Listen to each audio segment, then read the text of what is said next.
नमो तस्सा भगवतो अरहतो सम्मा सम्बुद्धस्सा। नमो तस्सा भगवतो अरहतो सम्मा सम्बुद्धस्सा। नमो तस्सा भगवतो अरहतो सम्मा सम्बुद्धस्सा।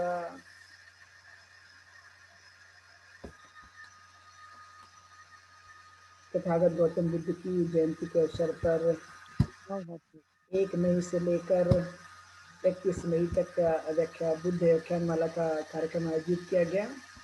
आज का यह 7वां दिन है जिसमें हम लोगों ने सिद्धार्थ गौतम की कुछ जन्म से संबंधित और उनके बाद जिस तरह से उन्होंने ज्ञान की प्राप्ति की, ज्ञान की प्राप्ति के बाद हम देखते हैं कि लगातार जो है उनके साथ लोग अब जुड़ते जा रहे हैं और धीरे-धीरे लोग उनके जो भी मार्ग बताते जा रहे हैं, लोग उनको अब स्वीकार करते हुए उनकी शरण में आते हुए वो दीक्षा ग्रहण करते जा रहे हैं।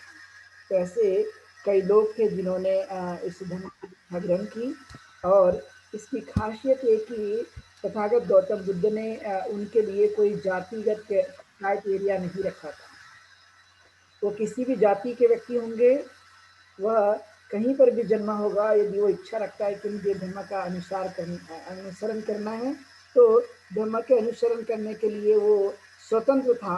और इसलिए तथागत गौतम बुद्ध ने सबसे पहले सभी लोगों को ये अवसर उपलब्ध करा कर दिया। ऐसा अवसर कोई भी किसी भी धर्म के संस्थान में नहीं देते हुए हमें दिखाई देता है, जो तथागत गौतम बुद्ध ने अपने समय काल में ये लोगों के सामने अवसर प्रदान किया।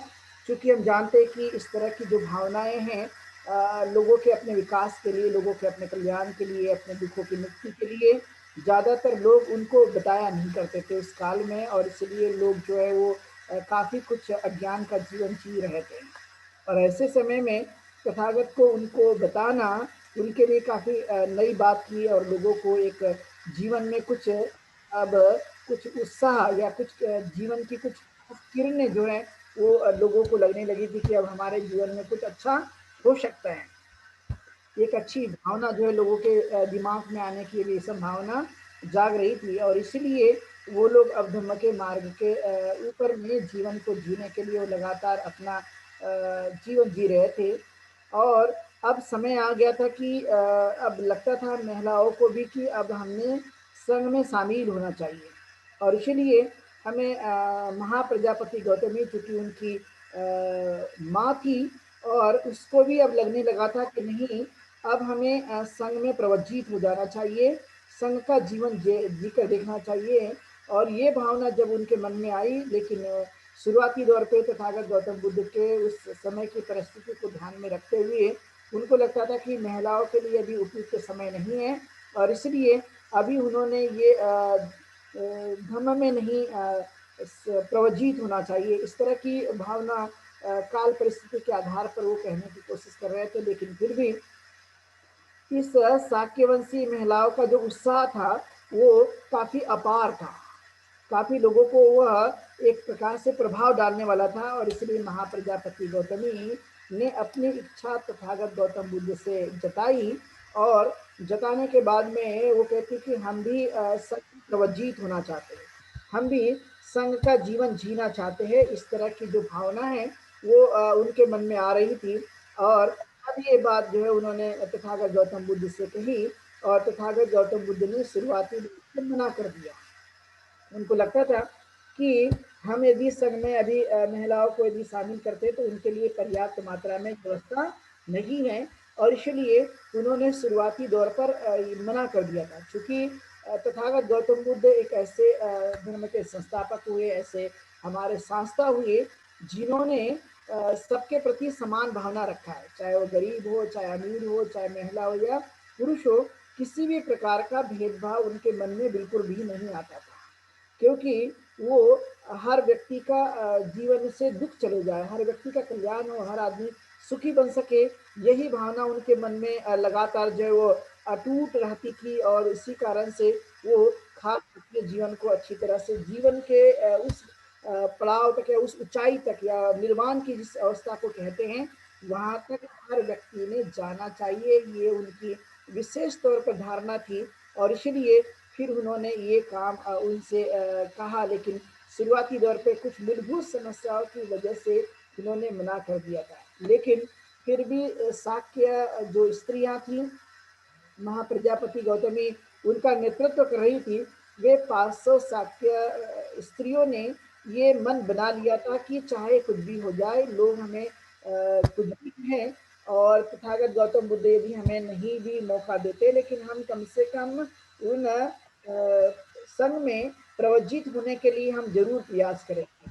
और तब जब उन्होंने ये पक्का विचार कर लिया और जब पक्का विचार कर लिया तो उन्होंने भिक्खु आनंद से ये बात कही थी कि तथागत ने तो हमें ये पहली बार जो है वो मना कर दिया, लेकिन भिक्खु जो आनंद है वो तथागत गौतम बुद्ध के पास हमेशा रहा करते थे और उनको लगता था कि भिक्खु आनंद की सिफारिश से कुछ काम बन सकता है। ये भावना महाप्रजापति गौतमी के मन में आई और इसलिए भिक्खु आनंद से महाप्रजापति गौतमी और 500 शाक्य महिलाओं ने ये विचार किया कि अब आप तथागत गौतम बुद्ध से जो है ये संघ में प्रवज्जित होने के लिए या संघ में आने के लिए जरूर आप हम कहिए। तब जो है वो तथागत गौतम बुद्ध को भिक्खु आनंद ने ये बात कही कि हम समानता के पक्षधर हैं और जब हम समानता के पक्षधर हैं तो हमें समानता का पालन करने पर जोर देना चाहिए। हम लोगों ने महिलाओं को भी संघ में प्रवज्जित करने का अवसर प्रदान करना चाहिए, तो वे भी अपने जीवन काल में सुख की अवस्था तक पहुंच सकती है, निर्वाण की अवस्था तक पहुंच सकती है, क्योंकि निर्वाण जो है वो महिला और पुरुष के लिए नहीं बल्कि दोनों के लिए, जो भी अपने जीवन काल में ऊंचाई को पाना चाहता है उसके लिए प्रयत्न करता है, तो स्वाभाविक तौर पर उन चीज़ों को मिलने की संभावना पाई जाएगी। और इसलिए लगातार जो है ये संघ अब महिलाओं को भी संघ में शामिल करने का अब समय आ गया था और इसलिए भिक्खु आनंद के कहने पर तथागत गौतम बुद्ध को भी अब लगने लगा कि नहीं, भिक्खु आनंद भी अब सही कह रहे, क्योंकि महिलाओं को भी हमें प्रवज्जित करना चाहिए, उन्हें भी सदियों से जो अधिकार उन्हें नहीं मिला था उन अधिकारों को हमने महिलाओं को देने की कोशिश करनी चाहिए, क्योंकि अधिकतर जो है वो महिलाओं को ये माना जाता था कि उन्होंने अपने घर के कार्यों को करना चाहिए, बच्चों को जन्म देना चाहिए और इसके अलावा कोई खास विशेष कार्य उन्होंने नहीं करना चाहिए, ये भावना ज़्यादातर बनी रहती थी। और इसी का एक बड़ा नतीजा है कि जो ऊंचाइयाँ हैं, जो बड़े पद की अवस्था है जिसे हम सर्वश्रेष्ठ अवस्था मनुष्य की कहते हैं, वहाँ तक का पहुँचना उनके लिए उस काल में लोगों ने अवसर प्रदान नहीं किया, इसलिए उनका पहुंचना काफी नामुमकिन था। लेकिन जब उन्हें यदि अवसर प्रदान कर दिया जाए तो अवसर प्रदान करने की वजह से ये संभव हो सकता है, उन्हें एक संधि उपलब्ध करा कर दे सकती है, क्योंकि आपने देखा हो कि मनुष्य के पास में मन नाम की ताकत है, तो इस मन नाम की ताकत का जो प्रभाव है वो व्यक्ति के जीवन काल में आ सकता है और उस प्रभाव का व्यक्ति जब हम उपयोग करना शुरू कर देंगे तो स्वाभाविक तौर पर उसका लाभ होना शुरू हो जाता है। अपने आप में एक बेहद परिवर्तन की संभावना पाई जाती है, क्योंकि उस समय की जो संस्कृति ने महिलाओं को खासकर नीचे मानने की प्रथा जो है वो देखी गई थी, जातिगत प्रथाएं थी और लोग ऊंच नीच को भी मानने की जो है वो ज़्यादातर कोशिश किया करते थे। तो इस तरह की जो प्रथाएं हैं वो व्यक्ति को हमेशा कमजोर बना के रखती है। लेकिन जब जब भी व्यक्ति उन मूलभूत चीजों को अंगीकार करने की यदि कोशिश करेगा तो स्वाभाविक तौर पर उन्हें लाभ प्राप्त हो सकता है, स्वाभाविक तौर पर उनकी उन्नति का रास्ता खुल सकता है। और तथागत गौतम बुद्ध ने यही काम करने की मूलतः कोशिश की। उनको लगता था कि नहीं, सभी मनुष्य मात्र समान हैं, सभी लोग एक जैसे जीव है, सभी लोगों ने सुखपूर्वक जीवन को जीना चाहिए और इसीलिए उन्होंने जो कंसेप्ट बताई थी सब्बे सत्ता सुखी हों, कि दुनिया के जो लोग हैं वो सभी सुखी बन सके, सभी निरोगी रह सके, सभी लोगों के जीवन में वो सुख आ सके। इस तरह की जो संकल्पना तथागत गौतम बुद्ध के धम्म में हमें दिखाई देती है, एक महान संकल्पना है। और इस महान संकल्पना को ही तथागत गौतम बुद्ध ने सर्वप्रथम उजागर करने की कोशिश की। और उनको लगता था कि नहीं, जो भी व्यक्ति इस मार्ग में आएगा उसको यदि पालन करने पर यदि हम जोर देते हैं तो वो सर्वश्रेष्ठ जीवन जी सकता है। और इसलिए उन्होंने पूरी तरह से इस काम को करने की कोशिश की। और उन्होंने ये बात जो है कहते हुए कि हम भी अब प्रवज्जित होना चाहते हैं। तो तथागत गौतम बुद्ध निग्रोधाराम में ठहरे हुए थे, उस समय ये बिहार का नाम था। और उस समय उन्होंने उनकी जो याचना है, वो याचना जो है उन्होंने कहीं ना कहीं जो है अंतिमतः स्वीकार करने की कोशिश की। और उन्हें ये चीज़ें प्राप्त करने के लिए, जो संघ में शामिल होने के लिए वह अब तैयार होने के लिए कहा गया। लेकिन खास बात ये थी कि ये 500 शाक्य स्त्रियां महाप्रजापति गौतमी के साथ ही ये खुद ही पहले से अपने मुंडन करके आई हुई थी। और ये काफी दूरी से चलकर आई थी, कपिल वस्तु से चलकर जब ये इतने दूर तक आई तो उस समय उन्होंने जब अपने मुंडन कर लिया और वहां से जब वो पैदल चली तो उनकी एक बड़ी दृढ़ इच्छा थी कि हमें अब प्रवज्जित होना है। लेकिन चलते चलते रास्ते में उनके पैर में भी काफ़ी दिक्कतें हो गई थी, फफोले आ गए थे। और इस तरह की तकलीफ़ों का सामना उनको बीच रास्ते में करना पड़ा। लेकिन मन की एक बड़ी ताकत ने उनको आखिरकार अपने इरादों में मजबूत बना दिया। और तब ये कुछ कंडीशन उनके सामने रखी गई कि आप संघ में शामिल होते हो तो संघ में शामिल होने के लिए आप लोगों के लिए कुछ नियम का पालन करना होगा। यदि उन नियमों का पालन करने की यदि आप कोशिश करते हैं तो फिर ये आप कहीं ना कहीं जो है ये संघ में प्रवज्जित होने की ये विधि है वो कहीं ना कहीं हम संपन्न करा सकते हैं। तो कुछ महत्वपूर्ण बातें, क्योंकि आपने देखा होगा कि मनुष्य में भी महिला और जो पुरुष होते हैं कुछ न कुछ शारीरिक रूप से अलग अलग प्रकार की क्षमताएं देखने के लिए मिलती है तो दोनों ही मनुष्य के ही स्वरूप है, तो दोनों ही इंसान। लेकिन फिर भी शारीरिक रूप से आपने ये देखा होगा कि कुछ न कुछ अंतर पाया जाता है। उन अंतरों को ध्यान में रखते हुए कुछ महत्वपूर्ण बातों पर जोर देते हुए, क्योंकि सबसे पहले संघ बना था, बाद में भिक्खुनी संघ बना, तो उनको लगता था तथागत को कि जो पहले संघ बना हुआ है, भिक्खु संघ पहले बना हुआ है, तो बाद में भिक्खुनी संघ बना है तो भिक्खुनी संघ में भिक्खु संघ का आदर करना चाहिए। ये एक कंसेप्ट तथागत गौतम बुद्ध के इस धर्म में हमें दिखाई देती है। क्योंकि सबसे पहले भिक्खुनी संघ नहीं बना, तो सबसे पहले भिक्खु संघ बना, तो इसलिए उनको लगता था कि ये काम जो है वो होना चाहिए। और इसका जो प्रभाव है वो कहीं ना कहीं हमें देखने के लिए मिलते रहता है कि कहीं ना कहीं ये जो भिक्खुनी संघ का जो अस्तित्व निर्माण हुआ, जो समानता तथागत गौतम बुद्ध ने दी, ऐसा समानता देने के लिए महिलाओं के जीवन में सबसे पहले यदि किसी ने कदम उठाया उनका नाम तथागत गौतम बुद्ध है।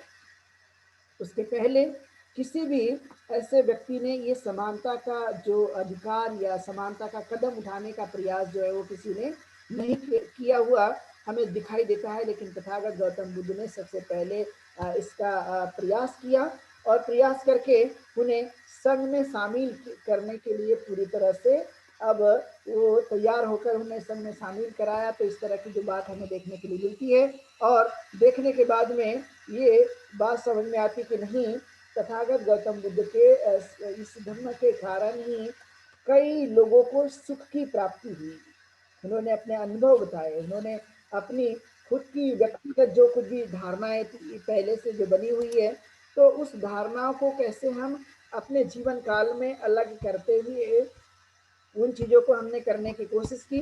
तो उसका जो एक मूल हमें देखने के लिए मिलता है कि कहीं न कहीं जो महिलाओं के प्रति जो धारणा बनी हुई थी, उस धारणा को मिटाना भी तथागत गौतम बुद्ध का एक मकसद था। वो एक प्रयोग के दौर पे, क्योंकि पहले से मानसिकता थी कि महिलाएं कोई खास तरक्की नहीं कर सकती, वह उत्कृष्ट पदों को हासिल नहीं कर सकती है, उच्च से उच्च ज्ञानों को वह हासिल नहीं कर सकती हैं।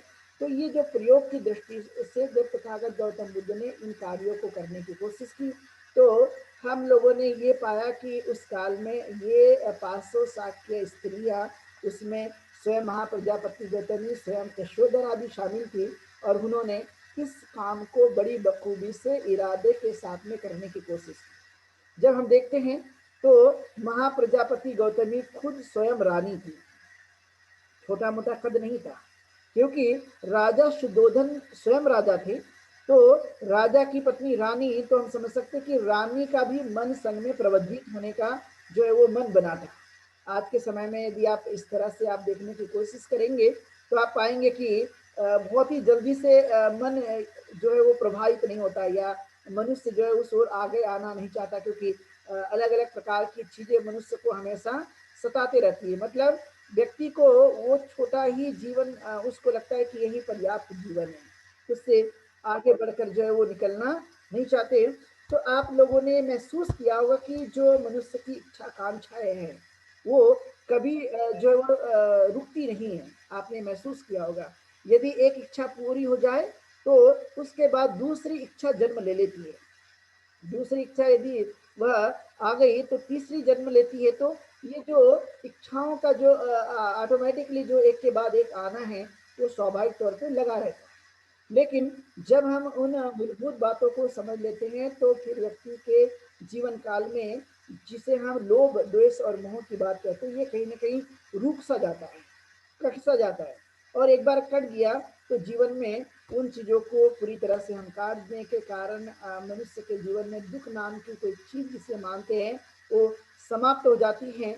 लेकिन इसके लिए काफी प्रयत्न करना पड़ता है। बिना प्रयत्न किए हुए इन चीजों को समझना या इन चीजों को अनुकरण करना काफी मुश्किल काम है, लेकिन कठिन भी हमें ये दिखाई नहीं देता है। तो इस तरह की जो बातें हैं वो खासकर हमें देखने के लिए मिलती है, और तब जो है वो संघ में प्रवज्जित होने की विधि पूरी तरह से संपन्न करा दी जाती है। और कराने के बाद में फिर ये सबसे पहले वो तथागत गौतम बुद्ध का अभिवादन करते हैं कि अब उनको एक बड़ा एहसास हो गया था कि हम जिस उम्मीद के साथ में हम लोग आए थे तथागत गौतम बुद्ध और भिक्षु आनंद के पास, ये अब कहीं ना कहीं संपन्न हो गया है, हमारा मकसद पूरा हो गया है। अब हमने संघ में शामिल हो गए, हम अब घर से बेघर हो गए।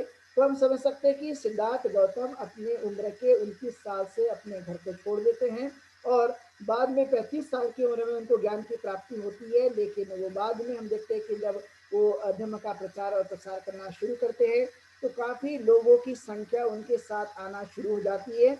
और इतना ही नहीं, तो हमने देखा कि उनके घर के लोग, यानी उनका उनकी माँ, उनकी इवन सिद्धार्थ गौतम की पत्नी यशोधरा भी स्वयं संघ में प्रवज्जित हो जाती है। तो ये जो एक बड़ी भावना हमें देखने के लिए मिलती है, इसका एक बड़ा परिवर्तन जो है वो सोसाइटी में होते हुए नजर आया। एक बड़ा कदम था उस काल में महाप्रजापति गौतमी के लिए और बाकी लोगों के लिए, क्योंकि शुरुआती दौर पे किसी काम को करना ये सरल नहीं होता है। जब कोई काम जो है ये जब बहुत प्रचलित हो जाता है तो प्रचलित होते समय कोई दिक्कत नहीं होती, लेकिन जब शुरुआती दौर पे उस काम को के लिए कदम बढ़ाना, ये काफी एक नींव के पत्थर के समान काम होता है। एक बड़ा उसके लिए ऐसा कहा जाता है कि बड़े मन की जरूरत होती है, और वो बड़ा मन जो है वो उस काल में अपने बाल को मुंडवाना, ये कोई साधारण बात हमें नजर नहीं आती। क्योंकि आपने देखा होगा सबसे ज्यादा महिलाओं को यदि कोई चीज पसंद है तो ऐसा कहा जाता है कि उनके बाल बहुत पसंद होते हैं। और यदि उनको ये बाल पसंद है, लेकिन इन 500 साल के महिलाओं ने अपने पहले से ही केस का मुंडन करा लिया, अपने बाल जो है उन्होंने मुंडन करवा दिया, और तब उन्होंने वो प्रवज्जित होने के लिए संघ में आ गए थे। तो हम समझ सकते हैं कि जिन लोगों को जो चीज प्रिय हो, और जो चीज प्रिय हो और वही काट दी जाती है, तो आप समझ सकते हैं कि उनके मन का जो लेवल है वो कितना बड़ा होता है। क्योंकि आज भी आपने देखा हो कि कई तरह की दिक्कतें निर्माण हो जाती है। आपने देखा हो कि यदि व्यक्ति बूढ़ा होने लगे और बाल भी वो अपना रंग जो है वो बदलने लगे, तो स्वाभाविक तौर पे तकलीफों का सामना मानसिक रूप से होने लगता है। और कई तरह की चीजें व्यक्ति के जीवन में आने से मानसिक रूप से कहीं ना कहीं उसका प्रभाव होने के लिए देखने के लिए मिलता है। लेकिन ये सच्चाई है, लेकिन सच्चाई को व्यक्ति जो है वो स्वीकार नहीं करता है, क्योंकि स्वाभाविक तौर पे ऐसा समझता है कि नहीं, ये सच तो है, लेकिन सच को स्वीकार करना ये बड़े मन का काम होता है, ये साधारण काम नहीं है। और इसलिए महाप्रजापति गौतमी का संघ में प्रबंधित होना एक प्रकार से क्रांतिकारी कदम था। स्पेशली महिलाओं के लिए एक बड़ा क्रांतिकारी कदम था। उन्होंने सबसे पहले शुरुआत की, और सबसे पहले भिक्खुनी का नाम जो आता है वो है महाप्रजापति गौतमी, जिन्होंने ये सबसे पहले कदम उठाया, और कदम उठा करके उन्होंने भिक्खुनी संघ की निर्माण में उनका एक बड़ा अहम रोल हमें देखने के लिए मिलता है।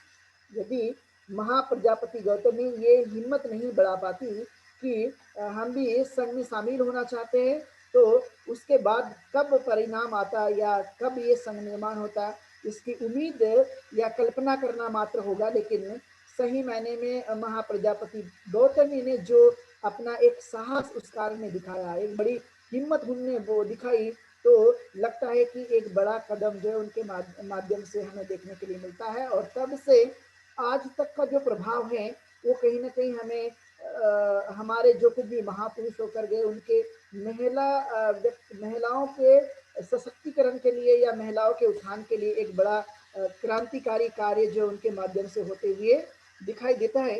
यदि हम इस कड़ी को यदि हम जोड़ते हैं, तो हमने ये पाया कि महात्मा ज्योतिबा फुले और सावित्रीबाई फुले और बाबा साहब अम्बेडकर ने भी इस काम को बड़ी भली भांति किया, और उन्होंने महिलाओं के लिए भी एक बड़ा परिवर्तन लाने के लिए, उनको समानता देने के लिए, उनको शिक्षा मिलने के लिए, और वे जीवन में बड़े से बड़े पदों तक पहुंच सके, ये भी उन्होंने उसके लिए पूरे अधिकारों के लिए उन्होंने संघर्ष किया और उन्हें यहाँ तक पहुँचाने की कोशिश की। तो हम समझ सकते हैं कि तथागत गौतम बुद्ध के माध्यम से जो संघ निर्माण हुआ, और महिलाओं में सबसे पहले कदम उठाने वाली जो बहुत ही एक हिम्मत के साथ में महाप्रजापति गौतमी ने इसकी शुरुआत करके महिलाओं के जीवन में एक बड़ा क्रांतिकारी बदलाव लाने के लिए या एक बड़ा अधिकार देने के लिए निश्चित ही हम कह सकते कि उन्होंने बहुत बड़ा कार्य किया है। और इसलिए महाप्रजापति को कभी हम लोग भूल नहीं सकेंगे, क्योंकि उन्होंने महिलाओं के लिए एक बड़ा क्रांतिकारी कार्य किया। और इसलिए माना जाता है कि उनका ये कदम सदियों तक आज तक भी जीवन में एक बड़ा अहम रोल है महाप्रजापति गौतमी का महिलाओं के विकास के लिए। और इसलिए उनने जो संकल्प उस काल में लिया था, ये कोई साधारण संकल्प नहीं है। बाद में जो लोग आए वो धीरे धीरे फेमिलियर हो गए थे, अनुकूलित हो गए थे। भिक्खुनी संघ निर्माण होने की वजह से लोगों को अब लगने लगा था, लेकिन शुरुआती दौर पे जो हम इस बात को सोचते रहते हैं, ये शुरुआती दौर का कार्य जो है एक बड़ा अद्भुत कार्य होता है, एक बड़ा महत्वपूर्ण कार्य होता है, जिसके लिए लोग सामने आना नहीं चाहते हैं। और उसमें से भी 560 के महिलाएं वो खुद ही मुंडन करके जो है वो संघ में शामिल होने के लिए आ जाती है, और वो संघ में एक नींव की पत्थर के समान अपना काम को करती है, क्योंकि उन्होंने देखा था कि संसार के जीवन को जीते हुए काफी कुछ हमने दुख अनुभव किया है। अब उनको लगता था कि हमने आकाश की तरह, चंद्रमा की तरह शीतलता का जीवन हमने जीना चाहिए, और ये खुले रूप से, स्वतंत्र रूप से हमने अब जीवन को जीने की कोशिश करनी चाहिए। इसमें काफी सुख समाया है, इसमें काफी शांति समाई है, इसमें काफी जो आए दिन कहीं ना कहीं मानसिक वेदना होती रहती है, वो कहीं ना कहीं उससे हम बच सकते हैं। तो घर के जीवन को जीने के बाद में उन्होंने जो निर्णय लिया, जो विश्वास किया, एक बड़ा विश्वास जो है वो हमें देखने के लिए मिलता है। और इसलिए ये कदम जो है उस काल के लिए एक बड़ा क्रांतिकारी कदम था 6वीं सदी में, जो आज तक भी इस 21वीं सदी के ज़माने में अभी भी नारियों के उत्थान के लिए बात कही जाती है। लेकिन ये कार्य जो है लगातार 2600 वर्ष से चलते आ रहा है। इतना ही नहीं, तो इसके पीछे यदि आप जाएंगे तो लगभग 5000 साल पहले का जो भारत का एक प्रमुख जो कार्य रहा है, वो महिलाओं के विकास के लिए, उनकी उन्नति के लिए, उनके प्रगति के लिए भी हमें देखने के लिए मिलता है। इसलिए ये संघर्ष लगातार पहले से जारी है और जारी रहना चाहिए, जिससे हम अपने जो मानवीय अधिकार है, जो मूलभूत अधिकार है, उस अधिकारों की बढ़ोतरी कर सके, वो अधिकार हमें हमेशा मिल सके, जिससे हम मानवता का जीवन सुखपूर्वक हम जी सकते हैं। इस तरह की जो बातें थी वह एक महत्वपूर्ण बात थी, और इसलिए शिष्य नंदक जो थे वो, उनके नंद जो शिष्य थे उनके माध्यम से विनय की शिक्षा जो दी गई, तो उन सभी भिखुनियों को विनय बताया गया कि आपको विनय का पालन करना है। जो पहले आप घर में रहते थे तो घर में जैसा आपने जीवन जिया, लेकिन अब संघ में शामिल होने के बाद में अब घर जैसे आपको जीवन जीना नहीं है, अपितु आप लोगों को विनय के आधार पर विनय को धारण करके उसको पालन करके आप लोगों को जीवन जीना होगा। यदि आप लोग इस जीवन को जीना चाहते हैं तो स्वाभाविक तौर पर आप लोग इस संघ में शामिल हो सकते हैं और ये शामिल होकर इन नियमों का पालन कर सकते हैं। तो इस तरह की एक भिखुनी संघ की निर्माण हो गया, और यशोधरा ने भी अब वो प्रवज्जा ग्रहण कर ली, और इसलिए उसका जब नाम रखा गया, क्योंकि आपने देखा हो कि जब हम संघ में शामिल होते हैं तो शुरुआती दौर से ये प्रचलन था तथागत गौतम बुद्ध के काल से कि जो भी धम्म दीक्षा ग्रहण करते हैं या प्रवजित हो जाते हैं, तो प्रवजित होने के बाद जो घर का नाम था, अब वो जो घर का नाम था वो बदल जाता था। तो इसलिए हमने देखा कि जो यशोधरा है उसका नाम जो है वो बदल दिया गया जब उन्होंने दीक्षा ग्रहण की, और इसलिए उसका नाम जो है वो भद्दा कच्चाना रखा गया, यशोधरा का नाम, जो कि भद्दाना कात्याना के नाम से वो कालांतर में जानी जाने लगी।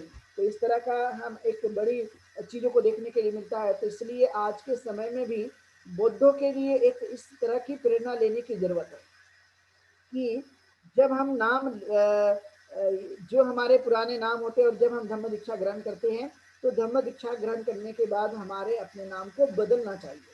अभी की वर्तमान की कई तरह की सरनेमें है जिसमें मैं बहुत बार इस बातों को कहने की कोशिश करता हूँ कि स्वयं यशोधरा ने जब दीक्षा ग्रहण की तो दीक्षा ग्रहण करने के बाद हमने देखा कि उसका नाम भी बदल गया था। तो जब उसका नाम बदल गया था तो ऐसे वही नहीं, तो चाहे वो अनाथ पिंडक हो, चाहे फिर वो चंडालिका हो, चाहे फिर वो आम्रपाली हो, या उस काल में जितने भी लोग आपको देखने के लिए मिलेंगे, चाहे सारी पुस्तक क्यों ना हो, ये सारे के सारे नाम जो है वो संघ में आने के बाद बदल दिए गए थे। और इसलिए इनकी खास एक पहचान अब संघ में होती रही है कि यशोधरा नाम की महिला जो संघ में शामिल होती है और उसका नाम भद्दा कच्छाना रखा जाता है और उस नाम से वो संघ में प्रचलित नाम के आधार पर वो जानी जाती है। तो हमें भी ये कहीं ना कहीं जो पुरानी मान्यताएं है, जो पुरानी सोच है, उस सोच को बदलने के लिए इस बातों को भी हमें अंगीकार करना चाहिए ताकि हम मानसिक रूप से पूरी तरह से तैयार रह सके, क्योंकि मन पे इन चीज़ों का एक बड़ा गहरा प्रभाव होता है। और इसलिए मन ही जो सब चीज़ों का एक केंद्र बिंदु माना जाता है। जितनी भी बातें हैं वो सबसे पहले मन में उत्पन्न होती है, और मन में जो बातें उत्पन्न होती है उसी से सुख और दुख भी प्राप्त होते रहता है। इसलिए आपने देखा होगा कि जब हम किसी काम को हिम्मत के साथ करते हैं, जब हम किसी कार्य को बहुत ही ऊर्जा के साथ करते हैं, तो उसका जो इम्पैक्ट है वो हमारे स्वाभाविक तौर पे शारीरिक और मानसिक रूप से प्रभाव होते रहता है।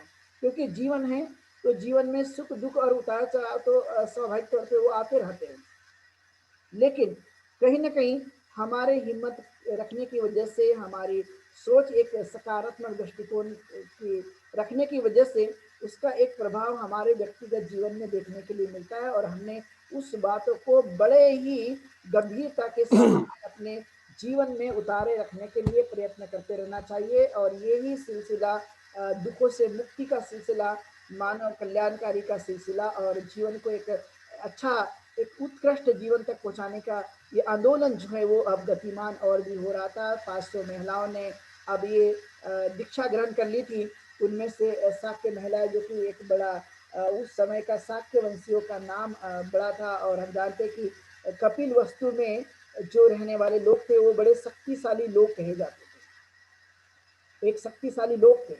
और इसलिए वो शक्तिशाली लोग के यहाँ पर रहने वाले लोगों ने अब वो संघ की शरण गमन कर ली है। तो हम समझ सकते कि कितना असर इस काल में होने की संभावना पाई गई थी। और उसके बाद में हम देखते कि प्रकृति नाम की जो चांडालिका थी, उस चांडालिका की भी अब दीक्षा हो जाती है, यानी एक एक करके अब महिलाएं भी संघ में प्रवजित होना उन्होंने शुरू कर दिया।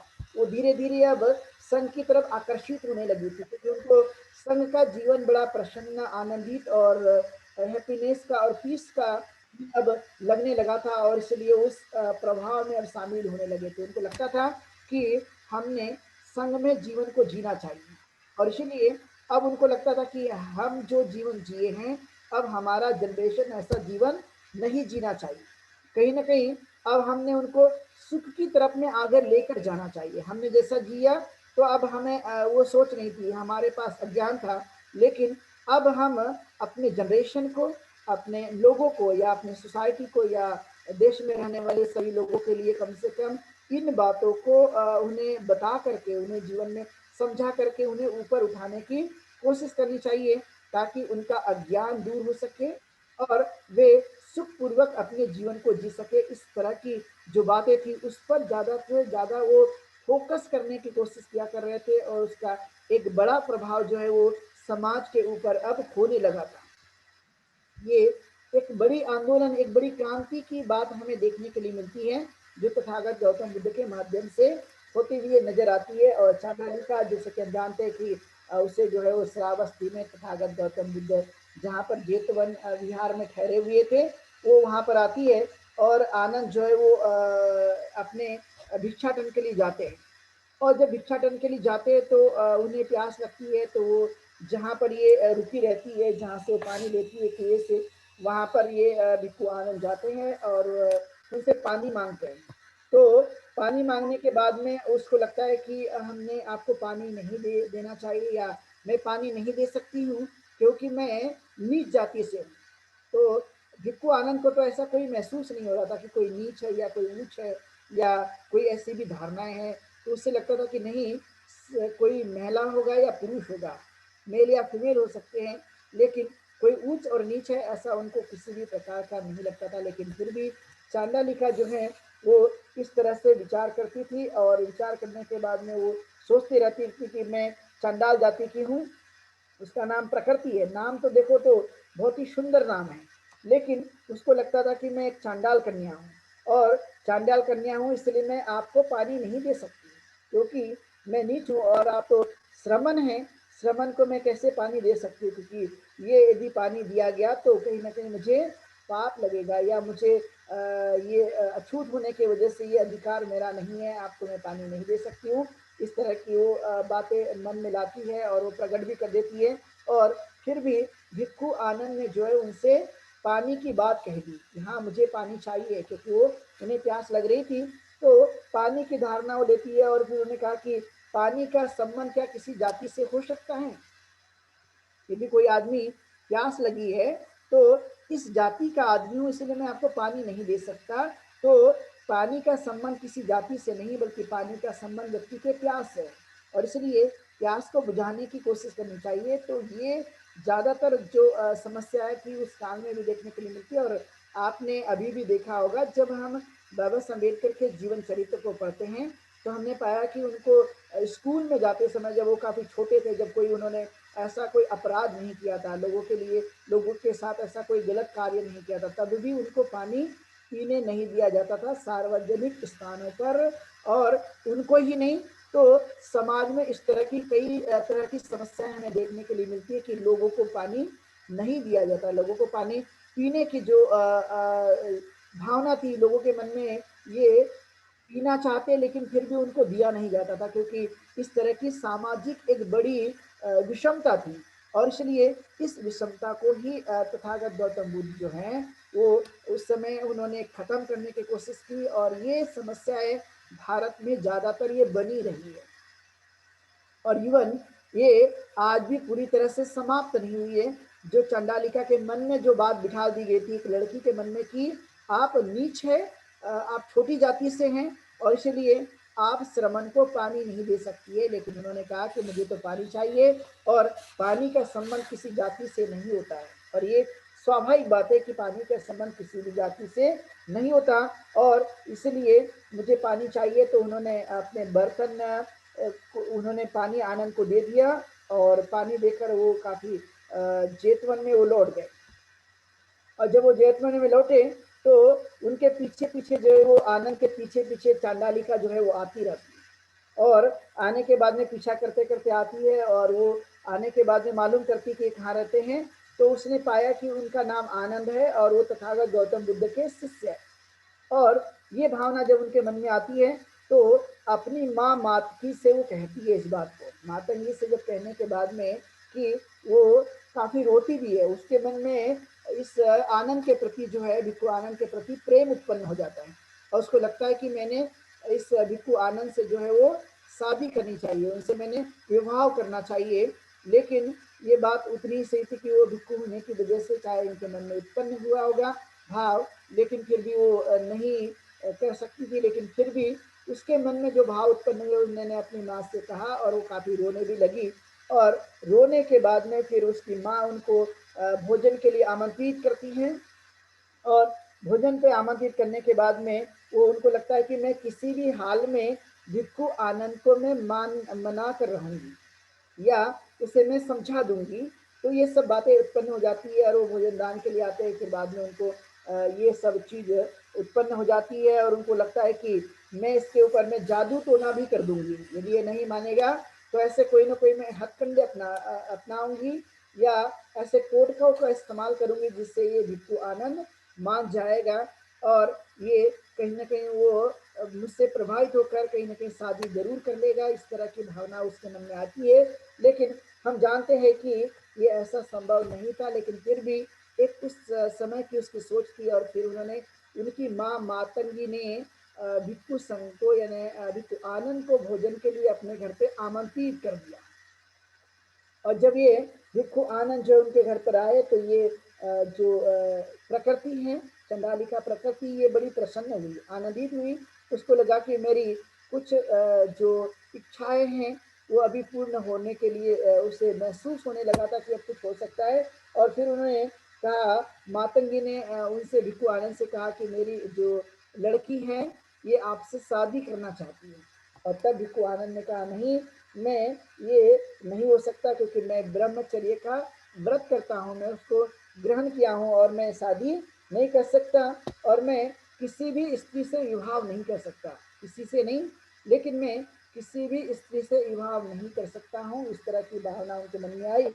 और तब उन्होंने कहा कि मेरी लड़की जो है वो आपसे शादी ही करना चाहती है, शादी करने की भावना उनके मन में आती है। और इसलिए वो तुम्हारे से अधिक आसक्ति है, वो उनको लगता था कि नहीं, ये सबसे ज्यादा आपसे आसक्ति है।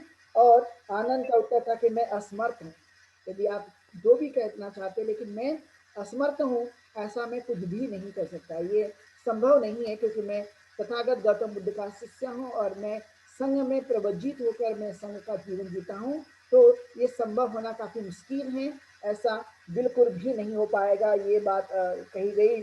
और उन्होंने कहा कि मैं पूरी तरह से इनकार करता हूँ, ये संभव नहीं है। और ये कहते हुए वहाँ पर चले गए और लड़की काफी चिल्लाई, उसको लगा कि ये काफी गलत हो रहा है।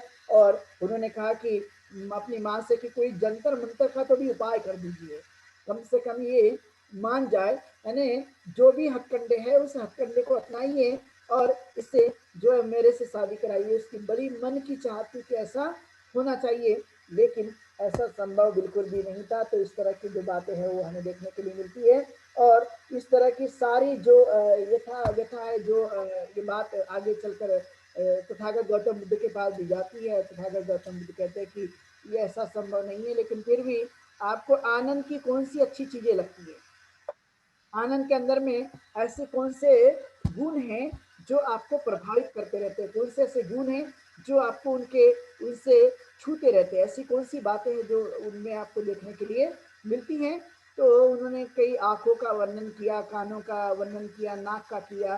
तो उन्होंने कहा कि ये सभी जो चीजें हैं इससे मल उत्पन्न होते हैं, ये कोई खास चीज नहीं है, ऐसा बोलकर भी इससे कोई खास चीज होने वाली नहीं है। आपकी इसके प्रति आसक्त रहना ये कोई बड़ी सोच नहीं है, कहीं ना कहीं ये आगे चलकर भी बदल जाती है, ये कहीं ना कहीं तब्दील हो जाती है। व्यक्ति की जो वास्तविक शक्ति है वो भी बाद में कालांतर में वह परिवर्तित हो जाती है। जो व्यक्ति की त्वचा है वो धीरे धीरे बुढ़ापे के नजदीक आते ही वह झुर्रियों में तब्दील हो जाती है, यानी जैसा व्यक्ति है वैसा वो कुछ भी नहीं होता। जैसा है वैसा कुछ भी नहीं होता। इसलिए तथागत ने कहा कि ये सब मिथ्या धारणाएं हैं, और मिथ्या धारणा की वजह से मनुष्य इस तरह का व्यवहार करने लगता है, और ये कुछ भी नहीं है। तो इस तरह की उनको बोध कराते हैं कि व्यक्ति सब परिवर्तनशील हैं, और ये व्यक्ति परिवर्तनशील होने की वजह से इस तरह की जो भाव है वो व्यक्ति के जीवन काल में आते रहते हैं। लेकिन हमें इस तरह से आसक्त नहीं होनी चाहिए, क्योंकि ये जीवन के लिए कहीं ना कहीं दुख का कारण बन जाता है। उन्होंने कहा कि व्यक्ति को मैत्री बढ़ाना चाहिए, व्यक्ति को जितना हो सके तो करुणा मन में बढ़ानी चाहिए, जितना हो सके तो दया और प्रेम बढ़ाने की कोशिश करनी चाहिए। यदि ये किया गया तो इसका जो फायदा है वो लाभ होने की संभावना होती है। और फिर उन्होंने कहा कि लोग जो है वो विवाह करते हैं, उसके बाद बच्चों को जन्म देते हैं, और बच्चों को जन्म देने के बाद में वह जन्म होता है, उसके बाद में मृत्यु को भी प्राप्त होते हैं, और ये मृत्यु ही मनुष्य के जीवन काल में दुख उत्पन्न करता है। तो इस तरह का दुख जो है वो बार बार अपने जीवन काल में आते रहता है। यानी हमने जो दुख का अनुभव किया वो हम अपने जनरेशन में, और जो जनरेशन में आता है तो वो एक के बाद जो है इस तरह की हम दुखों को जन्म देते रहते हैं। इसलिए तथागत ने कहा कि अनेक जाति संसार संधा विसन अनि विसन गहकारो गव संतो दुखा जाति पुनः पुनः, कि व्यक्ति जो है इस तरह से बार बार वो जन्म की प्रक्रिया में आते रहता है, और अनेक बार जो है उसको दुख का सामना करने पड़ता है। वो एक स्वाभाविक प्रक्रिया है, और उस स्वाभाविक प्रक्रिया से व्यक्ति बच नहीं सकता। मतलब खुद भी, अपने जनरेशन को भी, और वो जनरेशन अपने जनरेशन को भी। तो लगातार जो है ये प्रक्रिया बढ़ती रहती है, ये प्रक्रिया बढ़ती रहती है, और एक के बाद एक दुख उत्पन्न होते रहता है। तो ये विवाह करने के बाद, सहवास करने के बाद इस तरह की चीजें आते रहती हैं। तो इस तरह से तथागत उनको समझाते हैं, और उन्होंने कहा कि बड़ा गंभीर विषय है, आपको इस पर सोचना चाहिए। इतने जल्दी निर्णय लेना है, इतने जल्दी व्यक्ति को आकर्षित हो जाना, ये उतना महत्व नहीं है। देखिए, आपने विचार करना चाहिए। यदि ये विचार किया गया तो इसका जो बेनिफिट है, इसका जो फायदा है वो हमें मिलने की संभावना हो सकती है। और ये सब कुछ जो है वो अपनी धारणा है, तो फिर बाद में कालांतर में वो अपने विचार को बदल देती है। जब तथागत ने उन्हें समझाया, तो समझाने के बाद में उसको लगता था कि नहीं, अब ये सही नहीं है, तो वो अपने विचारों में बदलाव ला लेती है, और बदलाव लाकर वो तथागत को अभिवादन करती है, और वो कहती कि आपने मेरी आंखें खोल दी। मैं अभी तक अज्ञान में फंसी हुई थी, लेकिन आपने अब मुझे मेरी आंखें खोल दी हैं, और इस आंखें खोलने की वजह से ही मैं अब इन चीज़ों को जान गई हूँ, इन चीज़ों को मैं समझ गई हूँ, इन चीज़ों को मैं अच्छी तरह से अब मैं अपनाने के लिए तैयार हूँ, क्योंकि मैं आपने मेरी आंखें खोलने का काम कर दिया। मेरे अभी आंखों के ऊपर में पट्टी लगी थी, लेकिन अब मेरी आंखों पे जो ढकी हुई पट्टी है, ये पूरी तरह से अब मैं इसे निकाल दिया है, या ये निकल चुकी है। तो इस तरह की वो बातों को करने की कोशिश करती है, और वो कहती है कि अब इस प्रकार की जो दुर्घटनाएं मनुष्य के जीवन काल में होती है, इन सब अज्ञान की वजह से, तो ये चीजें अब मैं अपने जीवन में नहीं लाऊंगी, और मैं इन चीजों को नहीं करूंगी। इस तरह की बातों को करते हुए कहती है, और वो कहती कि मैं अब धन्य हूँ, धन्य है ये प्रकृति, और जिसने इस तरह के चांडाल कन्या को परिवर्तित करने की कोशिश की, और धन्य है वे सभी लोग जिन्होंने इस तरह के कार्यों को करने के लिए हमें प्रेरित किया। और मैं हमेशा अच्छे कार्यों पर विशेष ध्यान देने की कोशिश करती रहूंगी। और वे तुम नीच हो, ये बात हमें हमेशा बताई गई, लेकिन ये सही नहीं है। और ये जो चीजें हमें इस तरह की ब्राह्मणों के माध्यम से शिक्षा दी गई कि उन्होंने बताया कि आप नीच हो, आप नीचे कुल के हो। तो ये नीचे कुल की जो पद्धति है, या हमारे अंदर में जो सोच पैदा की गई है, ये काफी गलत है। इसलिए हमने ये ब्राह्मणों के द्वारा दी गई सोच, जो कि हमें जाति के आधार पर नीच बनाया गया, तो हमें इन चीजों को आत्मसात नहीं करना चाहिए, इन चीजों को हमें ग्रहण नहीं करना चाहिए, बल्कि न्याय और धर्म के लिए अपने जीवन को सही रास्ते पर लाने की कोशिश करते रहना चाहिए। और धर्म के लिए और न्याय के लिए कभी भी विचलित नहीं होनी चाहिए, उस पर हमेशा वह चीज़ों को बनाए रखने की कोशिश करनी चाहिए। और तभी जो इस धर्म की वजह से ही अपने जीवन में काफ़ी बदलाव और सुधार आने की संभावना पाई जाती है। और इसलिए उन्होंने अब विचार किया कि भिक्खुनी संघ में शामिल होने के अलावा और कोई पर्याय नहीं है, यही हमारे लिए एक उत्तम मार्ग है। और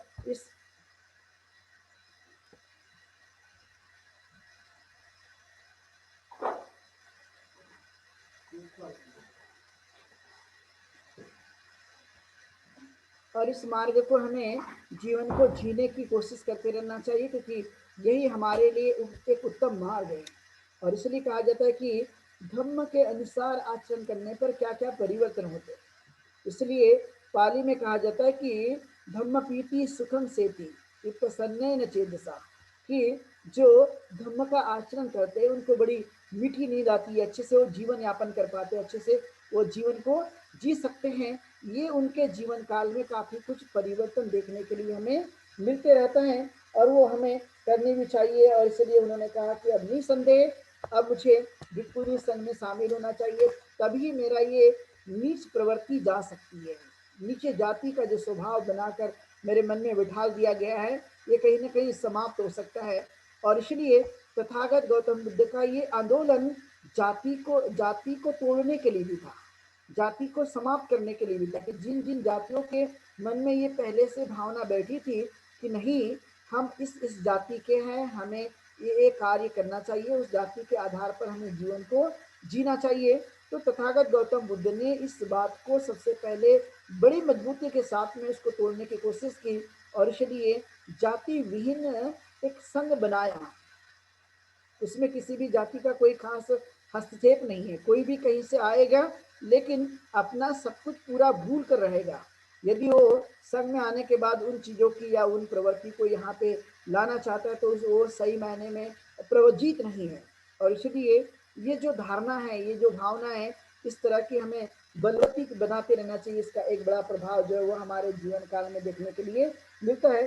तो ऐसे ही लगातार तथागत गौतम बुद्ध के काल में लगातार जो लोग हैं वो संघ में प्रवजित हो रहे थे, संघ में वह शामिल हो रहे थे। उनको लगता था कि नहीं ये सुखकर जीवन है, क्योंकि मनुष्य की इच्छा आकांक्षा है तो अनंत है, तो न पूरी होने के समान है। लेकिन जो व्यक्ति अपने जीवन को सही मायने में समझ ले तो उस जीवन को वो उस ओर लेकर जा सकता है, और उसे ले जाने के लिए हमेशा धम्म का मार्ग ही एक हमारे लिए सहायक होता है। धम्म का मार्ग ही हमारे लिए एक क्रांति करता है, धम्म का मार्ग ही हमारे अपने जीवन को श्रेष्ठता की तरफ लेकर जाने की कोशिश कराता है। लेकिन इसलिए कहा गया कि हम अपने माता पिता की, अपने बच्चों की, और घर में रहने वाले सभी जो लोग होते हैं या जो नातेदार में रहने वाले लोग होते हैं, उन सब लोगों के प्रति हमने सही मायने में सद्भावना रखनी चाहिए, सही भावना रखनी चाहिए, सही विचार हमें रखने की कोशिश करनी चाहिए।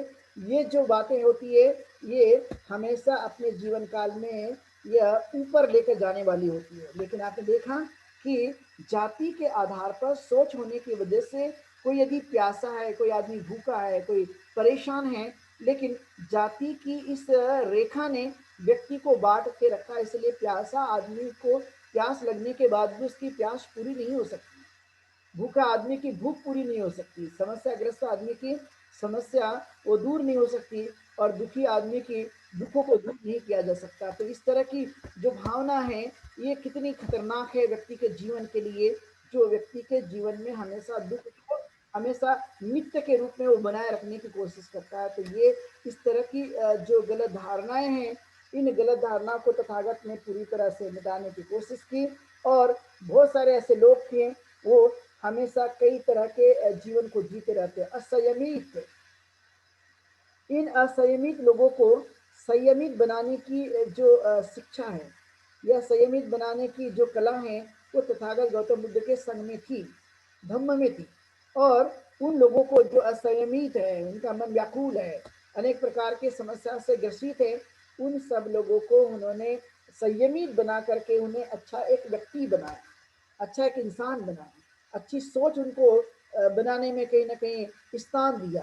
और सारे जो कुछ भी उच्च नीच की जो भी प्रथाएं थी उनको उन्होंने समाप्त करने की कोशिश की। और जब वो संघ में आ जाते थे तो उनको नहीं लगता था कि मैं अभी इस जाति का हूँ या इस धर्म का हूँ, इस पंथ का हूँ, या ये सभी अलग अलग लोगों के साथ में अलग अलग व्यवहार करूंगा, इस तरह की कोई भी धारणा उनके मन में नहीं आती थी। अर्थात उन्होंने एक अच्छा इंसान बनाने के लिए उस सोच को वहाँ एक बढ़ाने की कोशिश की। और इसलिए व्यक्ति जो है वो श्रेष्ठ जो व्यक्ति होता है, जो उसका स्थान जो है वो हमेशा एक आदरणीय होता है, पूजनीय होता है, क्योंकि वो इन चीज़ों से ऊपर उठ गया होता है। लेकिन जब हम इन प्रवृत्तियों में फंसे रहते हैं तो ये प्रवृत्तियां ही मनुष्य को कमजोर बना के रखती है। प्रवृत्तियां ही इंसान के दुख का कारण बनती है। प्रवृत्तियां ही मनुष्य के असफलता का कारण बनती है। तो इन प्रवृत्तियों को बदलने के लिए हमें प्रयास करते रहना और उन चीज़ों को अपने जीवन काल में उतारने की कोशिश करना। और उन्हें कहा कि हर चीज को हमें सावधानी पूर्वक करने पर जोर देना चाहिए, जानते हुए उन चीज़ों को करने की कोशिश करनी चाहिए। और यही एक बड़ा एक जीवन में हमें देखने के लिए मिलता है। और इस तरह से वो आगे बढ़ जाते हैं और आगे बढ़ने के बाद वो लगातार अनित्यता का बोध कराते रहते कि दुनिया में इस तरह की बातें जो है वो एक व्यक्ति के जीवन में बड़ी असरकारक होती है। और अब समय आ गया था कि अंगुली माल, जो कि उस समय का एक बहुत ही प्रसिद्ध खतरनाक डाकू था, जो श्रावस्ती के जंगल में था, जिन्होंने 999 हत्या कर ली थी और 1000 हत्या करने का पूरी तरह से उसका दृढ़ संकल्प था। और जब इतना उन्होंने इच्छा बना ली थी कि मुझे जो है वो 1000 लोगों की हत्या करनी है। और उनकी खासियत ये थी कि वे जिनको भी मारते थे उनकी उंगली काट करके अपने गले में जो है वो पहना करते थे। इसलिए उनका नाम अंगुली माल रखा गया कि अंगुलियों की माला बनाकर अपने गले में पहनने की कोशिश करना। और इसलिए वो नरेश जो प्रसन्नजीत थे श्रावस्ती के राजा, वो वहां पर वो जानते थे कि ये बहुत ही खतरनाक डाकू है। उन्होंने उनके लिए कई लोगों को लगा रखा था, कई पुरस्कार उनके लिए लगा के रखा था कि कोई जाकर उसको पकड़ कर लाए, कोई ना कोई उसको गिरफ्त में लाए। लेकिन ऐसा कोई व्यक्ति या ऐसा कोई समूह नहीं हुआ जो अंगुली माल पर विजय प्राप्त कर सके। और उस काल में फिर ये उन्होंने 999 हत्या कर चुकी थी और अनेक प्रकार की चीज़ों को वो करते रहता था। और इस तरह के श्रावस्ती में एक हत्यारे नाम की एक बड़ी प्रसिद्ध कहानी पूरी जग जाहिर है। यहाँ पर ये व्यक्ति रहता था और यही बात तथागत गौतम बुद्ध को भी पता चल जाती है कि श्रावस्ती के जंगल में एक बहुत ही खुखार डाकू रहता है। और उस डाकू की कहानी सुनकर तथागत गौतम बुद्ध को भी लगता था कि नहीं, इतने सारे जो लोग कहते, इतने सारे लोग भयभीत थे और इस श्रावस्ती का संकट टल नहीं रहा है, लोग काफी भयभीत होते हैं इस डाकू से। तो अभी मुझे ही उनके तरफ में जाना चाहिए। और ऐसे कई साल बीत चुके थे, ऐसे कई लोग जा चुके थे और फिर भी उन लोगों से काबू में नहीं आता था। फिर उनको लगता था कि अब मुझे ही जाना चाहिए। तो जब तथागत गौतम बुद्ध उस श्रावस्ती के जंगल की तरफ आगे बढ़ रहे थे तो उनको काफी किसान मिल जाते हैं, ग्वाला मिल जाते हैं, बहुत सारे लोग मिलते हैं और वो तथागत गौतम बुद्ध को हाथ जोड़कर याचना करते हैं, वंदन करते हैं और उनसे कहने की कोशिश करते हैं कि तथागत उस ओर मत जाइए, क्योंकि वहां पर उस जंगल में बहुत ही खतरनाक डाकू रहता है। लेकिन वो खतरनाक डाकू की कहानी सुनकर भी या उनको बताने के बाद भी तथागत बिल्कुल भी नहीं मानते। वे लगातार चलते जा रहे थे, जिस दिशा में अंगुली माल थे उस दिशा में वो चलते जा रहे थे। और जैसे ही अंगुली माल ने देखा कि कोई व्यक्ति आ रहा है, कोई श्रमण ईश्वर आगे बढ़ रहा है, तो उन्हें देखकर जो है उन्होंने उनके पास नजदीक आ गए और फिर भी चलते जा रहे थे। तो फिर तथागत को उन्होंने बोला कि तथागत को उन्होंने जो शब्द कहे कि आप रुकिए। तथागत ने कहा कि मैं तो रुक गया हूँ, आप कब रुकेंगे। तो वो बड़ा आश्चर्यचकित हो गया कि मैंने आज तक जिन लोगों को देखा था वे सारे के सारे जो लोग हैं वो मुझे देखकर भागने लगते थे, बात करने की तो बहुत दूर की बात है, लेकिन वो सभी के सभी जो है वो भागने लगते थे, दौड़ लगाने लगते थे और वो बचने की कोशिश करते थे। लेकिन ये बहुत ही अद्भुत है व्यक्ति, बहुत ही आश्चर्यकारक लगता है कि इस व्यक्ति ने कहा कि मैं तो रुक गया हूँ, आप कब रुकोगे। तो ये जो बात कही तो उसके मन में बड़ा कंपन सा उत्पन्न हो गया। और उसके बाद उन्होंने कहा कि आप जो है बहुत सारे लोगों को मारते हैं, बहुत सारे लोगों की हत्या आपने कर चुकी है। तो व्यक्ति के बारे में उतना ही सही होना चाहिए कि यदि आप किसी की जान नहीं बचा सकते आपने मुझे भी मार दिया, लेकिन मुझे भी मारकर आपको कुछ मिलने वाला नहीं है। तो जब आपको कुछ नहीं मिल सकता, लोगों की आप हत्या कर रहे हैं, हत्या के एवज में आपको कुछ नहीं मिल रहा है, तो आप फिर हत्या क्यों करते हैं? फिर तथागत ने कहा कि एक काम करिए, इस ये जंगल की पेड़ में जो पत्ती लगी है, उस पत्ती को तोड़िए एक पेड़ से। और पत्ती को तोड़ने के बाद में उसने वैसा ही काम किया कि पत्ती तोड़ दी, और पत्ती को तोड़ने के बाद कहा कि अब जाकर आप उसे चिपका दीजिए। तो चिपकाने के बाद में या जोड़ने के बाद कहिए, तो जोड़ने के बाद हम देखने के लिए मिलता है कि वो जुड़ नहीं पा रही थी। और जब जुड़ नहीं पा रही थी, तो तथागत गौतम बुद्ध ने फिर पलट कर जवाब दिया कि जिस तरह से आप लोगों को बचा नहीं सकते, जिस तरह से लोगों को आप सुरक्षा नहीं दे सकते हैं, तो ये पत्ती जैसे आपने तोड़ी है, ये पत्ती तोड़ने के बाद में फिर से उस पेड़ में आप लगा नहीं सकते। तो एक बार हत्या करने के बाद आप उनके जीव को नहीं ला सकते, उनकी जान नहीं बचा सकते, लोगों को आप रक्षा नहीं कर सकते, तो आपको दूसरों को मारने का भी अधिकार नहीं है। ये सब प्रसंग सुनकर वो बड़ा प्रभावित हुआ कि कोई तो भी व्यक्ति है जिन्होंने मुझे ये एहसास कराने की कोशिश की कि मैंने इतनी सारी गलती की है, मैंने इतने सारे लोगों की हत्या की है, मैंने इतने सारे लोगों को मारा है। अभी तक 999 लोग हो चुके हैं, लेकिन कोई भी व्यक्ति मुझे ये बताने की हिम्मत नहीं रखा। लेकिन ये श्रमण जो मुझे एहसास करा रहा है कि आप लोगों को बचा नहीं सके तो मारने का भी आपको अधिकार नहीं है। तो इन शब्दों से वो या इन वचनों से काफी प्रभावित हुआ अंगुलीमाल, और उससे अब लगने लगा कि नहीं। और फिर उन्होंने तथागत के सामने अपने शस्त्र त्याग दिए और घुटने पे बैठकर उनको वंदन किया कि मैं आज से जो है ये अपना शस्त्र त्याग देता हूँ और मैं आपकी शरण ग्रहण करना चाहता हूँ। हे श्रमण, आप मुझे अपना शिष्य बनाइए या शिष्यत्व स्वीकार कीजिए, मैं आज से आपका शरणागमन होना चाहता हूँ। तो ये बात जो है उन्होंने स्वीकार कर ली, और तथागत गौतम बुद्ध ने भी ये उनको अपना शिष्य स्वीकार कर लिया। और जब वो शिष्य स्वीकार कर लिया, तो उनको लेकर जब वो श्रावस्ती में आए, तो श्रावस्ती में आने के बाद काफी लोग आश्चर्यचकित हो गए, और लोगों ने उनके ऊपर में पत्थर मार दिए,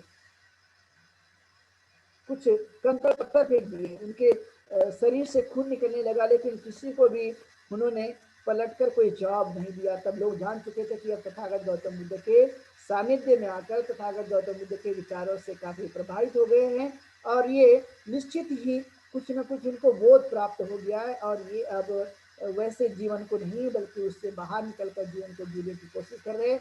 तो अंगोली माल जैसे खतरनाक डाकू जिन्होंने अपने जीवन काल में 999 हत्या करते हुए ये अपने जीवन को ही तथागत गौतम बुद्ध के जैसे ही सानिध्य मिला, वैसे ही उन्होंने शस्त्र त्याग कर ये अहिंसा का मार्ग अपना लिया, और इसलिए उनका नाम पहले से अहिंसक था।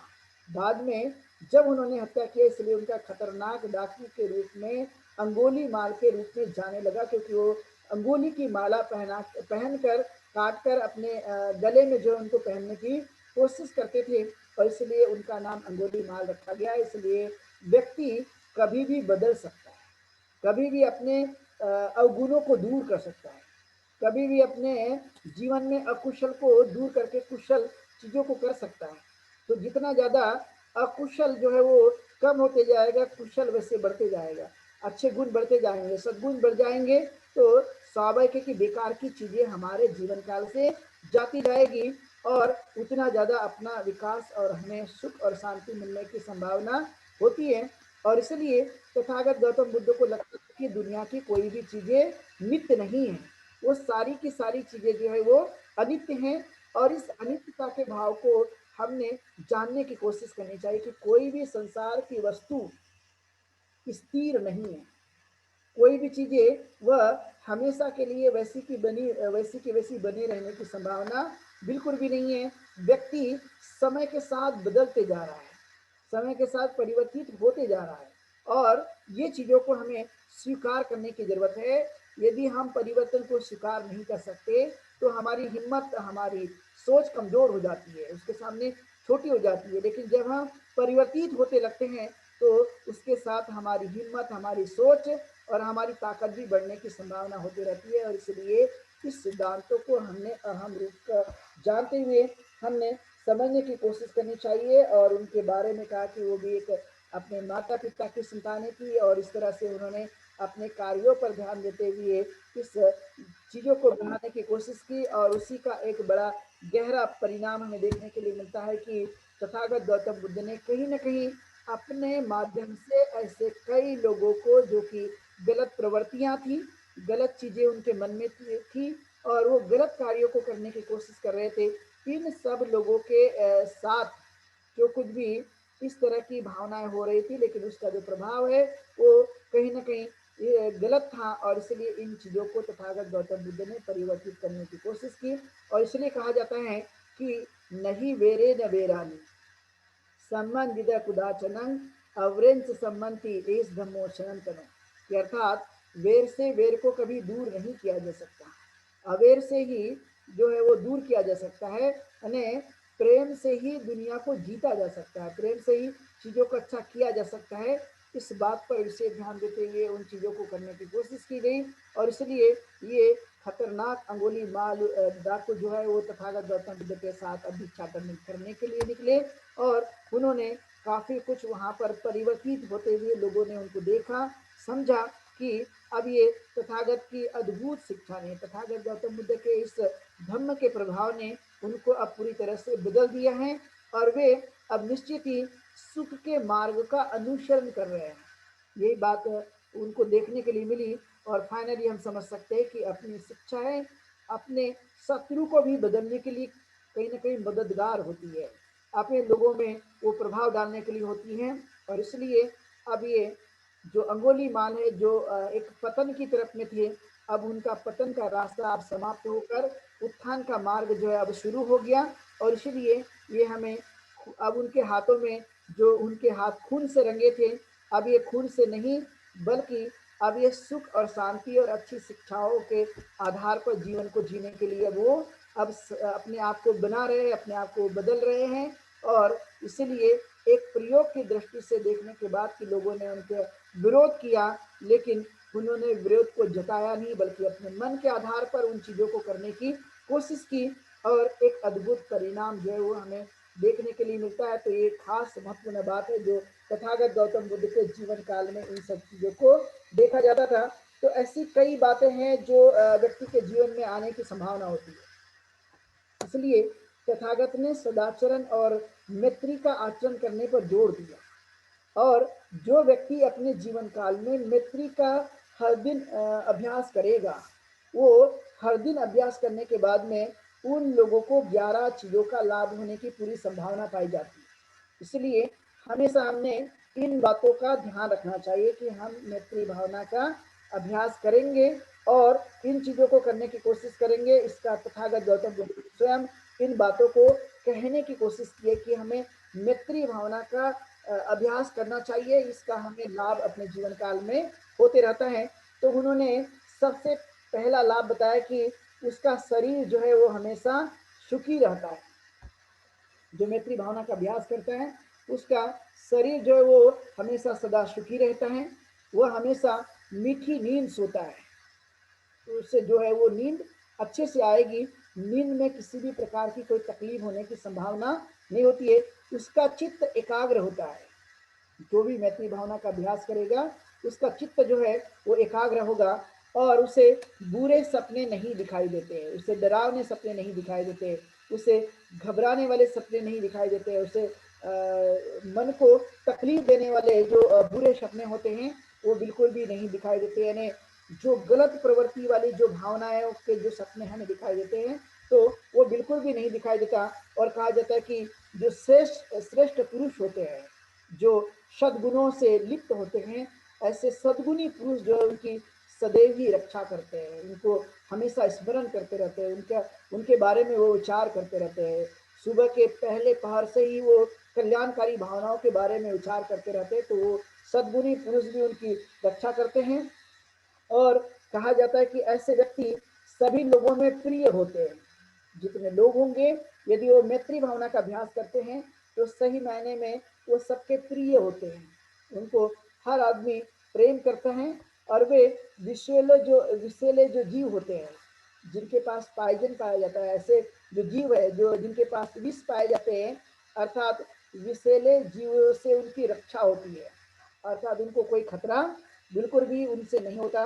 और फिर कहा गया कि वे हमेशा युद्ध से बचे रहते हैं, वे कभी भी युद्ध नहीं होता। इसलिए आपने देखा होगा कि भारत के अंदर में जितने साल तक युद्ध का शासन अस्तित्व में रहा, तब तक इस भारत में कभी युद्ध नहीं हुए। ये खास मैत्री भावना का जो प्रभाव है वो हमें देखने के लिए मिलता है, और इसका हमें अभ्यास पर जोर देने की भी कोशिश करते रहना चाहिए। और फिर कहा गया कि अग्नि और जल से उस आदमी की हानि नहीं होती, यानी जल और अग्नि, आपने देखा कि बहुत बार जो है वो जल में लोग डूब जाते हैं, अग्नि में जल जाते, अग्नि से जल जाते हैं।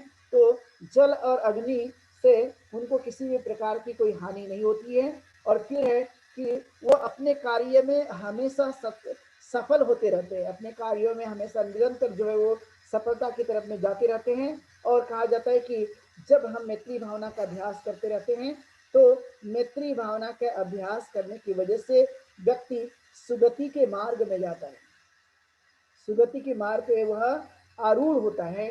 और यही उसके 11 लाभ है जो व्यक्ति को मैत्री भावना के कारण जो है वो हमेशा प्राप्त होते हैं। और इसलिए प्रतिदिन हम लोगों ने मैत्री भावना का अभ्यास करना चाहिए। वो अपने स्वयं के लिए एक ताकत है, एक दवाई का काम करती है, एक ऊर्जा का काम करती है, और एक जीवन को एक रास्ता दिखाने का काम करती है, एक हिम्मत देने का काम करती है, एक संजीवनी बूटी के समान वो काम करती है। और इसलिए मैत्री भावना का अभ्यास करना, ये पैसे हो या ना हो, लेकिन मैत्री भावना जो है वो हमेशा अपने मन को विचार करने से और अभ्यास करने से उसको एक ताकत मिलती है। और इस ताकत का प्रभाव जो है वो हमारे व्यक्तिगत जीवन में पाए जाने की पूरी पूरी संभावना होती है। तो इस तरह का जो मैत्री का जो प्रभाव है वो व्यक्ति के जीवन काल में देखने के लिए हमें मिलता है। तो हमें भी इसका अभ्यास करने की कोशिश करनी चाहिए। और व्यक्ति मैत्री भावना से ही दुखों का अंत कर सकता है, गरीबी का अंत कर सकता है, अशिक्षित को शिक्षित में वह काम कर सकता है। जितनी प्रकार की समस्याएं दुनिया में देखने के लिए मिलती है, यदि उन समस्या का कोई यदि हमारे पास पर्याय है, तो वो है मैत्री भावना का अभ्यास करना। ये जो सद्गुण है जिन जिन व्यक्तियों में बढ़ेंगे, जिस जिस सोसाइटी में इसका विकास होते रहेगा, वैसी वैसी व्यक्ति के जीवन में बदलाव आने की पूरी पूरी संभावना हमें देखने के लिए मिलेगी।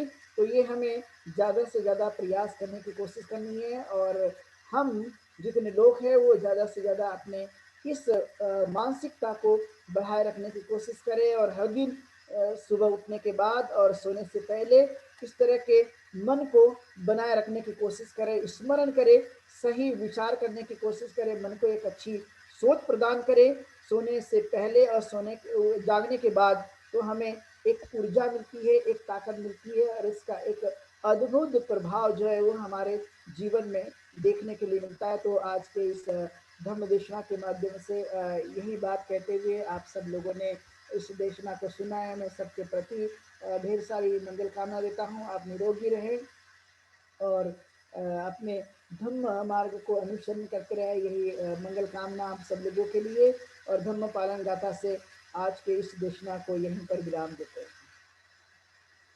सब पाप सकरणं कुशल स उपसंपदा सचित परियोदपनम् एतं बुद्धान शासनं धम्मं चरे सुचरितं नतं दुचरितं चरे धम्मचारी सुखं सेति असमे लोके परं च न तावता धम्मधरो यावता ब्रह्मासति यो च पम्पे सुत्वानं धम्मं काये न पश्यति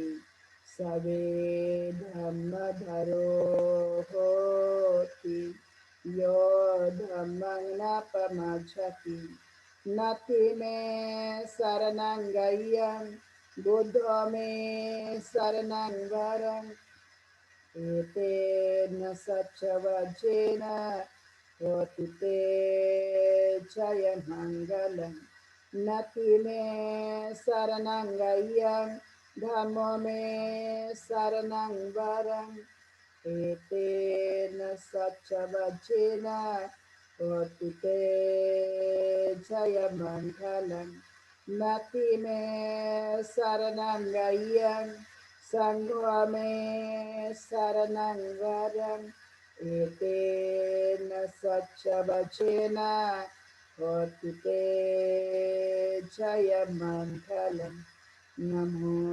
बुद्धाय नमो धम्माय नमो संघाय